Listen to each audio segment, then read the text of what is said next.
Assalamualaikum, selamat pagi semua. Okay, saya Dr. Nuraini. Okay, saya nak share tentang testimoni eye vision. Okay, ada tak doktor yang tak skeptikal? Walaupun dah 2 tahun dalam BE. Okay, alright.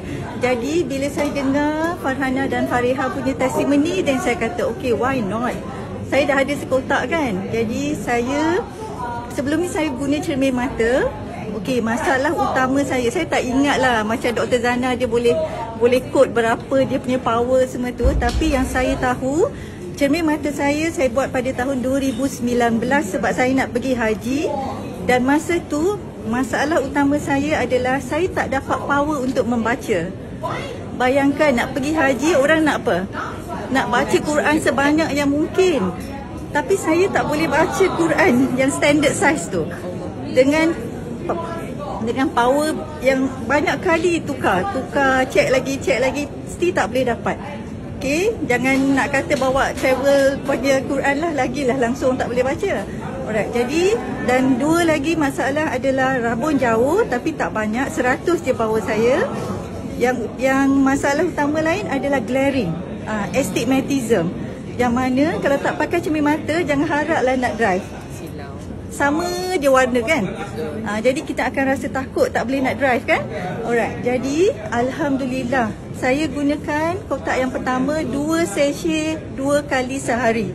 5 hari lepas saya mula, Alhamdulillah saya tak pakai cermin mata pagi tu untuk baca Quran macam biasa lepas subuh. Dan saya boleh baca yang A4 tu tanpa cermin mata. Sangat bersyukur. Okey, sebab itulah masalah utama saya. Saya rasa saya dah kehilangan satu nikmat. Padahal umur saya masa saya mula pakai multifocal adalah 37 tahun. Okey, saya dah pakai cermin mata sebab multifocal. 3 benda tadilah, rabun dekat, rabun jauh dan astigmatism yang tinggi. Okey. Alright, jadi itu 5 hari yang pertama saya guna. Dan bila habis kotak yang pertama tu, saya continue dengan kotak yang kedua. Saya beli yang berapa belas?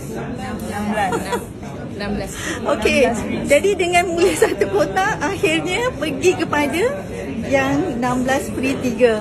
Okey, alright. Jadi saya masih teruskan, tapi saya dah boleh kurangkan kepada 1 sachet 2 kali.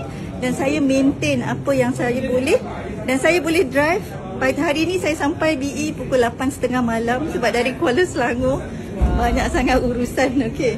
Alright, jadi Alhamdulillah tak ada lagi takut untuk drive tanpa cermin mata. Jadi saya menangguhkan untuk buat cermin mata baru tu. Saya bersyukur saya dapat nikmat yang lebih baik dengan eye vision. Okey. Jadi ini adalah testimoni saya. Saya mesti mengaku bahawa setiap orang akan ada kesan masing-masing. Jadi betul. Cubalah. Right? Tak salah untuk cuba. Okey. Terima kasih.